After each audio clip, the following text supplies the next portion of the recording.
Return of Sherlock Holmes, by Sir Arthur Conan Doyle. The Adventure of the Missing Three-Quarter, Part 2. We have a journey, then? Yes, I think we must run down to Cambridge together. All the indications seem to me to point in that direction. Tell me, I asked, when we had rattled up Gray's Inn Road, have you any suspicion yet as to the cause of his disappearance? I don't think that among all our cases I have known one where the motives are more obscure. Surely you don't really imagine that he may be kidnapped in order to give information against his wealthy uncle? I confess, my dear Watson, that does not appeal to me as a very probable explanation. It struck me, however, as being the one which was most likely to interest that exceedingly unpleasant old person. It certainly did that, but what are your alternatives? I could mention several. You must admit that it is curious and suggestive that this incident should occur on the eve of this important match, and should involve the only man whose presence seems essential to the success of the side. It may of course be coincidence, but it is interesting.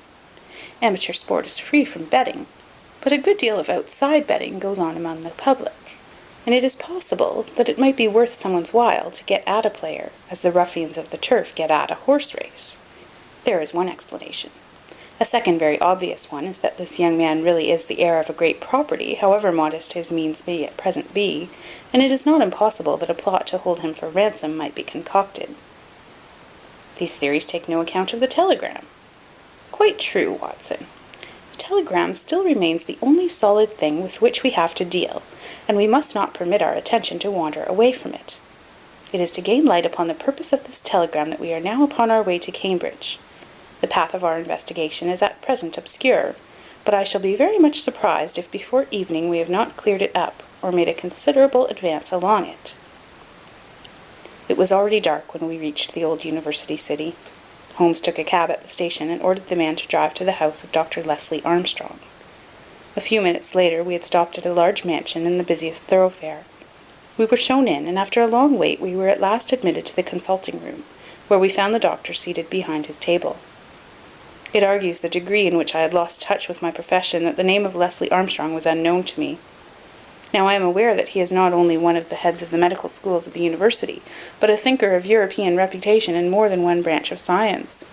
Yet even without knowing his brilliant record, one could not fail to be impressed by a mere glance at the man, the square massive face, the brooding eyes under the thatched brows, and the granite moulding of the inflexible jaw.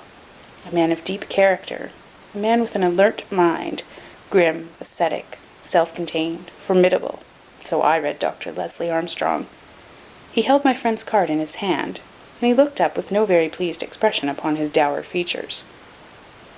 I have heard your name, Mr. Sherlock Holmes, and I am aware of your profession, one of which I by no means approve. In that, doctor, you will find yourself in agreement with every criminal in the country, said my friend quietly. So far as your efforts are directed against the suppression of crime, sir, they must have the support of every reasonable member of the community, though I cannot doubt that the official machinery is amply sufficient for this purpose. Where your calling is more open to criticism is when you pry into the secrets of private individuals, when you rake up family matters which are better hidden, and when you incidentally waste the time of men who are more busy than yourself. At the present moment, for example, I should be writing a treatise instead of conversing with you. No doubt, doctor. And yet the conversation may prove more important than the treatise. Incidentally, I may tell you that we are doing the reverse of what you very justly blame, and that we are endeavouring to prevent anything like public exposure of private matters which must necessarily follow when once the case is fairly in the hands of the official police. You may look upon me simply as an irregular pioneer who goes in front of the regular forces of the country. I have come to ask you about Mr. Godfrey Staunton. What about him? You know him, do you not? He is an intimate friend of mine.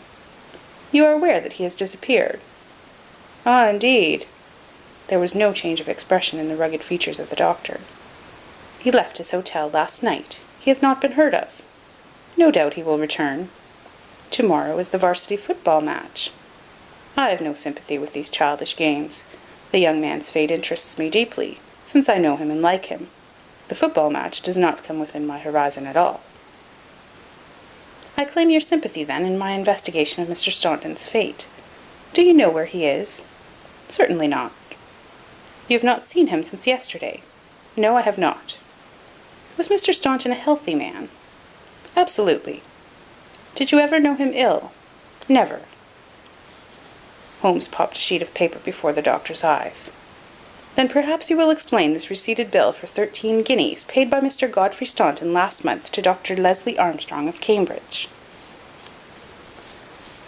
I picked it out from among the papers upon his desk. The doctor flushed with anger. I do not feel that there is any reason why I should render an explanation to you, Mr. Holmes. Holmes replaced the bill in his notebook. If you prefer a public explanation, it must come sooner or later, said he.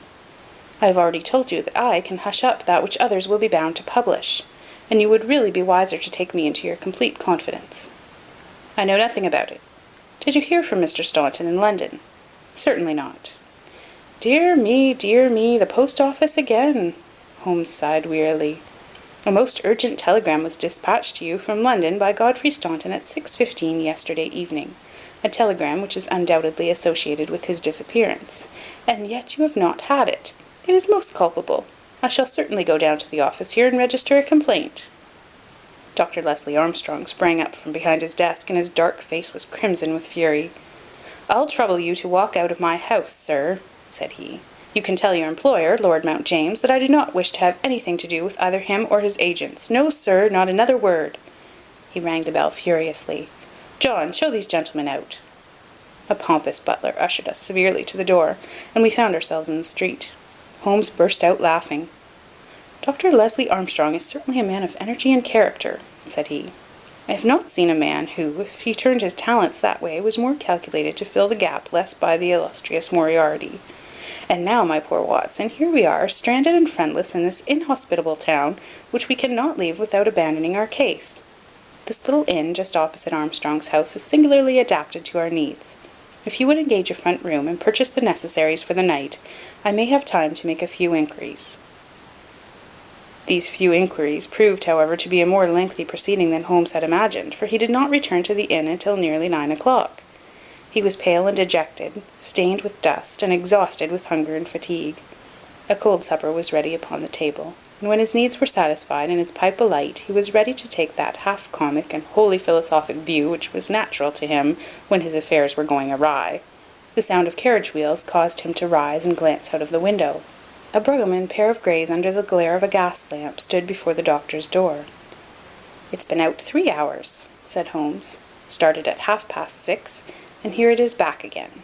That gives a radius of 10 or 12 miles, and he does it once, sometimes twice a day. No unusual thing for a doctor in practice. But Armstrong is not really a doctor in practice. He is a lecturer and a consultant, but he does not care for general practice, which distracts him from his literary work. Why, then, does he make these long journeys, which must be exceedingly irksome to him? And who is it that he visits? His coachman. My dear Watson, can you doubt that it was to him that I first applied? I do not know whether it came from his own innate depravity or from the promptings of his master, but he was rude enough to set a dog at me. Neither dog nor man liked the look of my stick, however, and the matter fell through. Relations were strained after that, and further inquiries out of the question. All that I have learned I got from a friendly native in the yard of our own inn. It was he who told me of the doctor's habits and of his daily journey. At that instant, to give point to his words, the carriage came round to the door. Could you not follow it? Excellent, Watson. You are scintillating this evening. The idea did cross my mind. There is, as you may have observed, a bicycle shop next to our inn. Into this I rushed, engaged a bicycle, and was able to get started before the carriage was quite out of sight. I rapidly overtook it, and then, keeping at a discreet distance of 100 yards or so, I followed its lights until we were clear of the town. We had got well out onto the country road, when a somewhat mortifying incident occurred. The carriage stopped, the doctor alighted, and walked swiftly back to where I had also halted, and told me in an excellent sardonic fashion that he feared the road was narrow, and that he hoped his carriage did not impede the passage of my bicycle. Nothing could have been more admirable than his way of putting it. I at once rode past the carriage, and keeping to the main road I went on for a few miles, and then halted in a convenient place to see if the carriage passed. There was no sign of it, however, and so it became evident that it had turned down one of several side roads which I had observed. I rode back, but again saw nothing of the carriage, and now, as you perceive, it has returned after me. Of course, I had at the outset no particular reason to connect these journeys with the disappearance of Godfrey Staunton, and was only inclined to investigate them on the general grounds that everything which concerns Dr. Armstrong is at present of interest to us. But now I find that he keeps so keen a lookout upon anyone who may follow him on these excursions, the affair appears more important, and I shall not be satisfied until I have made the matter clear. Can we follow him tomorrow? Can we? It is not so easy as you seem to think. You are not familiar with Cambridgeshire scenery, are you? It does not lend itself to concealment. All this country that I passed over tonight is as flat and clean as the palm of your hand, and the man we are following is no fool, as he very clearly showed tonight. I have wired to Overton to let us know any fresh London developments at this address, and in the meantime we can only concentrate our attention upon Dr. Armstrong, whose name the obliging young lady at the office allowed me to read upon the counterfoil of Staunton's urgent message. He knows where the young man is, to that I'll swear, and if he knows, then it must be our own fault if we cannot manage to know also. At present it must be admitted that the odd trick is in his possession, and as you are aware, Watson, it is not my habit to leave the game in that condition. And yet the next day brought us no nearer to the solution of the mystery. A note was handed in after breakfast, which Holmes passed across to me with a smile. "Sir," it ran, "I can assure you that you are wasting your time in dogging my movements. I have, as you discovered last night, a window at the back of my brougham, and if you desire a 20-mile ride which will lead you to the spot which you started, you have only to follow me.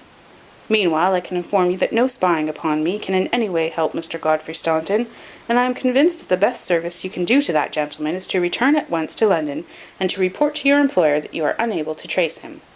Your time in Cambridge will certainly be wasted. Yours faithfully, Leslie Armstrong." "An outspoken, honest antagonist is the doctor," said Holmes. "Well, well, he excites my curiosity, and I must really know more before I leave him." "His carriage is at his door now," said I. "There he is stepping into it. I saw him glance up at our window as he did so. Suppose I try my luck upon the bicycle?" "No, no, my dear Watson. With all respect for your natural acumen, I do not think that you are quite a match for the worthy doctor. I think that possibly I can attain our end by some independent explorations of my own. I am afraid that I must leave you to your own devices, as the appearance of two inquiring strangers upon a sleepy countryside might excite more gossip than I care for. No doubt you will find some sights to amuse you in this venerable city, and I hope to bring back a more favourable report to you before evening." Once more, however, my friend was destined to be disappointed. He came back at night weary and unsuccessful. "I have had a blank day, Watson. Having got the doctor's general direction, I spent the day in visiting all the villages upon that side of Cambridge, and comparing notes with publicans and other local news agencies. I have covered some ground. Chesterton, Histon, Waterbeach, and Oakington have each been explored, and have each proved disappointing. The daily appearance of a brougham and pair could hardly have been overlooked in such sleepy hollows. The doctor has scored once more. Is there a telegram for me? Yes, I opened it. Here it is. Ask for Pompeii from Jeremy Dixon, Trinity College. I don't understand it. Oh, it is clear enough. It is from our friend Overton, and is in answer to a question from me. I'll just send round a note to Mr. Jeremy Dixon, and then I have no doubt that our luck will turn. By the way, is there any news of the match? Yes, the local evening paper has an excellent account in its last edition. Oxford won by a goal in 2 tries. The last sentences of the description say, "The defeat of the Light Blues may be entirely attributed to the unfortunate absence of the crack international, Godfrey Staunton, whose want was felt at every instant of the game. The lack of combination in their three-quarter line, and their weakness both in attack and defence, more than neutralized the efforts of a heavy and hard-working pack." "Then our friend Overton's forebodings have been justified," said Holmes. "Personally, I am in agreement with Dr. Armstrong, and football does not come within my horizon. Early to bed tonight, Watson, for I foresee that tomorrow may be an eventful day." I was horrified by my first glimpse of Holmes next morning, for he sat by the fire holding his tiny hypodermic syringe. I associated that instrument with the single weakness of his nature, and I feared the worst when I saw it glittering in his hand. He laughed at my expression of dismay, and laid it upon the table. "No, no, dear fellow, there is no cause for alarm. It is not upon this occasion the instrument of evil, but it will prove to be the key which will unlock our mystery. On this syringe I base all my hopes. I have just returned from a small scouting expedition, and everything is favourable. Eat a good breakfast, Watson, for I propose to get upon Dr. Armstrong's trail today, and once on it I will not stop for rest or food until I run him to his burrow." "In that case," said I, "we had best carry our breakfast with us, for he is making an early start. His carriage is at the door." "Never mind, let him go. He will be clever if he can drive where I cannot follow him. When you have finished, come downstairs with me, and I will introduce you to a detective who is a very eminent specialist in the work that lies before us." When we descended, I followed Holmes into the stable yard, where he opened the door of a loose box and let out a squat, lop-eared, white and tan dog, something between a beagle and a foxhound. "Let me introduce you to Pompey," he said. Pompey is the pride of the local draghounds. No very great flyer, as his build will show, but a staunch hound on a scent. "Well, Pompey, you may not be fast, but I expect you will be too fast for a couple of middle-aged London gentlemen, so I will take the liberty of fastening this leather leash to your collar. Now, boy, come along and show what you can do." He led him across to the doctor's door. The dog sniffed round for an instant, and then with a shrill whine of excitement started off down the street, tugging at his leash in his efforts to go faster. In half an hour we were clear of the town and hastening down a country road. "What have you done, Holmes?" I asked. A threadbare and venerable device, but useful upon occasion. I walked into the doctor's yard this morning and shot my syringe full of aniseed over the hind wheel. A draghound will follow aniseed from here to John O'Groats, and our friend Armstrong would have to drive through the Cam before he would shake Pompey off his trail. Oh, the cunning rascal! This is how he gave me the slip the other night." The dog had suddenly turned out of the main road into a grass-grown lane. Half a mile farther this opened into a broad road, and the trail turned hard to the right in the direction of the town, which we had just quitted. The road took a sweep to the south of the town, and continued in the opposite direction to that in which we were started. "This détour has been entirely for our benefit, then," said Holmes. "No wonder that my inquiries among those villages led to nothing. The doctor has certainly played the game for all it is worth, and one would like to know the reason for such elaborate deception. This should be the village of Trumpington to the right of us, and by Jove, here is the brougham coming round the corner. Quick, Watson, quick, or we are done." He sprang through a gate into the field, dragging the reluctant Pompey after him. We had hardly got under the shelter of the hedge when the carriage rattled past. I caught a glimpse of Dr. Armstrong within, his shoulders bowed, his head sunk on his hands, the very image of distress. I could tell by my companion's graver face that he also had seen. "I fear there is some dark ending to our quest," said he. "It cannot be long before we know it. Come, Pompey. Ah, it is the cottage in the field." There could be no doubt that we had reached the end of our journey. Pompey ran about and whined eagerly outside the gate where the marks of the brougham wheels were still to be seen. A footpath led across to the lonely cottage. Holmes tied the dog to the hedge, and we hastened onwards. My friend knocked on the little rustic door, and knocked again without response. And yet the cottage was not deserted, for a low sound came to our ears, a kind of drone of misery and despair which was indescribably melancholy. Holmes paused irresolute, and then he glanced back at the road which we had just traversed. A brougham was coming down it, and there could be no mistaking those grey horses. "By Jove, the doctor is coming back!" cried Holmes. "That settles it. We are bound to see what it means before he comes." He opened the door, and we stepped into the hall. The droning sound swelled louder upon our ears until it became one long deep wail of distress. It came from upstairs. Holmes darted up, and I followed him. He pushed upon a half-closed door, and we both stood appalled at the sight before us. A woman, young and beautiful, was lying dead upon the bed. Her calm, pale face, with dim, wide-opened blue eyes, looked upwards from amid a great tangle of golden hair. At the foot of the bed, half sitting, half kneeling, his face buried in the clothes, was a young man whose frame was racked by his sobs. So absorbed was he by his bitter grief that he never looked up until Holmes's hand was on his shoulder. "Are you Mr. Godfrey Staunton?" Yes, I am. But you are too late. She is dead." The man was so dazed that he could not be made to understand that we were anything but doctors who had been sent to his assistance. Holmes was endeavouring to utter a few words of consolation, and to explain the alarm which had been caused to his friends by his sudden disappearance, when there was a step upon the stairs, and there was the heavy, stern, questioning face of Dr. Armstrong at the door. "So, gentlemen," said he, "you have attained your end, and have certainly chosen a particularly delicate moment for your intrusion. I would not brawl in the presence of death, but I can assure you that if I were a younger man, your monstrous conduct would not pass with impunity." "Excuse me, Dr. Armstrong. I think we are a little at cross purposes," said my friend with dignity. "If you could step downstairs with us, we may each be able to give some light to the other upon this miserable affair." A minute later the grim doctor and ourselves were in the sitting-room below. "Well, sir," said he, "I wish you to understand, in the first place, that I am not employed by Lord Mount James, and that my sympathies in this matter are entirely against that nobleman. When a man is lost, it is my duty to ascertain his fate, but having done so, the matter ends so far as I am concerned, and so long as there is nothing criminal, I am much more anxious to hush up private scandals than to give them publicity. If, as I imagine, there is no breach of the law in this matter, you can absolutely depend upon my discretion and my cooperation in keeping the facts out of the papers." Dr. Armstrong took a quick step forward and wrung Holmes by the hand. "You are a good fellow," said he. "I had misjudged you. I thank heaven that my compunction at leaving poor Staunton all alone in this plight caused me to turn my carriage back, and so to make your acquaintance. Knowing as much as you do, the situation is very easily explained. A year ago Godfrey Staunton lodged in London for a time, and became passionately attached to his landlady's daughter, whom he married. She was as good as she was beautiful, and as intelligent as she was good. No man need be ashamed of such a wife. But Godfrey was the heir to this crabbed old nobleman, and it was quite certain that the news of his marriage would have been the end of his inheritance. I knew the lad well, and I loved him for his many excellent qualities. I did all I could to help him to keep things straight. We did our very best to keep the thing from everyone, for when once such a whisper gets about, it is not long before everyone has heard it. Thanks to this lonely cottage and his own discretion, Godfrey has up to now succeeded.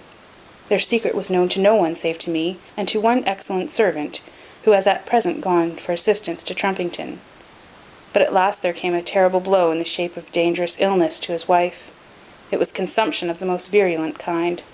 The poor boy was half crazed with grief, and yet he had to go to London to play this match, for he could not get out of it without explanations which would expose his secret. I tried to cheer him up by a wire, and he sent me one in reply imploring me to do all I could.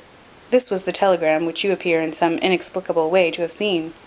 I did not tell him how urgent the danger was, for I knew that he could do no good here, but I sent the truth to the girl's father, and he very injudiciously communicated it to Godfrey.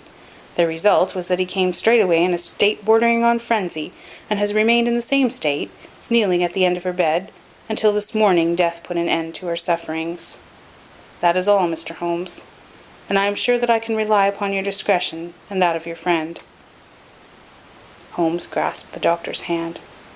"Come, Watson," said he, and we passed from that house of grief into the pale sunlight of the winter day. End of The Adventure of the Missing Three-Quarter, Part 2.